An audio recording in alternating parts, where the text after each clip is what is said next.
Anong bro, ano ang explanation niyan? Bakit marami nag-react sa presence ni Father Darwin? Sa ibang pari, hindi naman. Halimbawa, kina Father Sikia, o pag nag-ano sila, wala naman ganyan. Pero parehas lang naman sila exorcist. Bakit kay Father Darwin parang grabe ang reaction ng mga demonyo? Bakit niya ganun?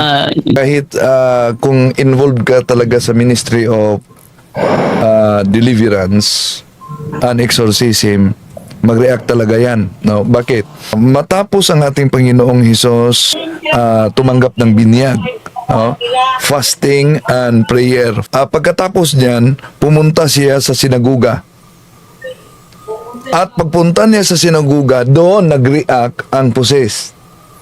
So, ang unang ministry ng ating Panginoon Jesucristo ay exorcism after sa kanyang fasting. At alam ng mga fallen angels kung sino ang itinalaga para sa ministry of liberation. Kaya ang nasa katawan biglang magliak kahit sino mga exorcist, no? Father Pilisilda Aster, chief exorcist, yon, makakita react. Yung na-process namin sa office, altar server yon, nag-serve kay bishop. At habang nagmimisa, nag-serve. Okay lang. Pero biglang nag-react sa altar. Kaya daling nilabas. Sabi nila, nag-react daw dahil nakita ako. Ganun talaga, mag-react talaga yon. Sa Diocese of Talibon, na imbitar ako sa isang exorcist doon, si Father Ray Rinaldo. Di pa kami nagsimula. Sunod-sunod na ang react, mga 4 yon, no? Kaya pwedeng pinahintulutan ito ng Diyos dahil dami ng kasing hindi naniniwala na real ito. Real talaga na nasa digmaang espiritual tayo. Maniwala man o hindi, walang exempted nito. Balik sa inyo. Bro Wendell, sabi ni Pastor Ian Puentes, bakit daw mga Katoliko ang napuposes? Oy, yung isang araw, anak ng Baptist yun. Yung umakyat sa dingding, parang Spider-Man umakyat sa dingding, dami nakakita. Anak ng Baptist yun. No. Hindi, Tapos, Brother Jando, hindi lang Baptist, meron pa mga Muslim.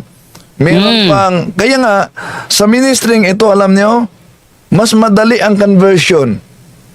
May mga iglesia ni Kristo. Ay ikaw ang nag-assist, Brother Jando, di ba? yung iglesia ni Kristo, na may malaking bukol, di ba, cancer? sa ano. Na, Ako yung nag-video nun, tapos nag-deliverance ka nun. ang init daw, ang init. Di ba na-convert siya? Nabinyagan siya, Brother Jando?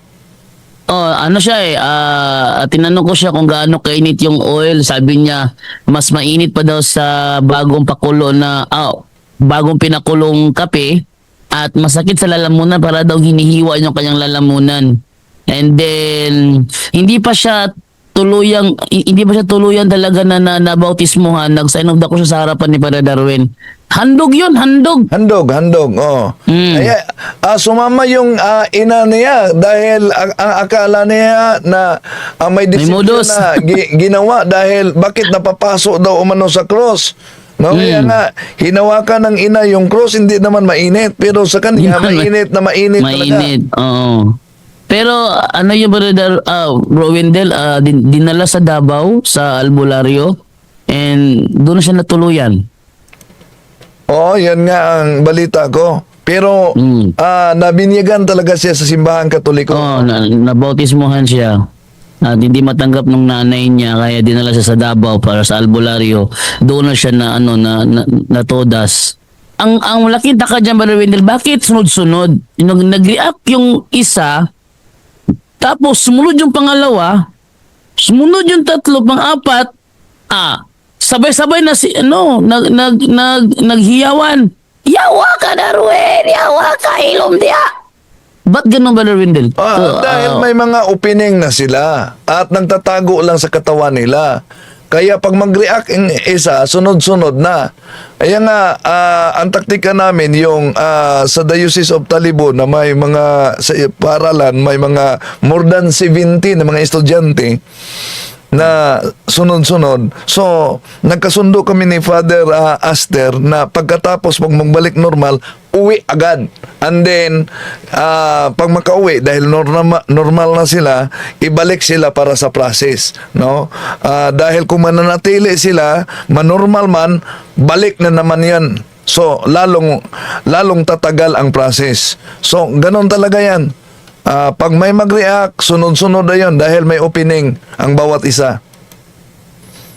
Okay. So, kanina, apat talaga, sabay-sabay. Ang ingay talaga.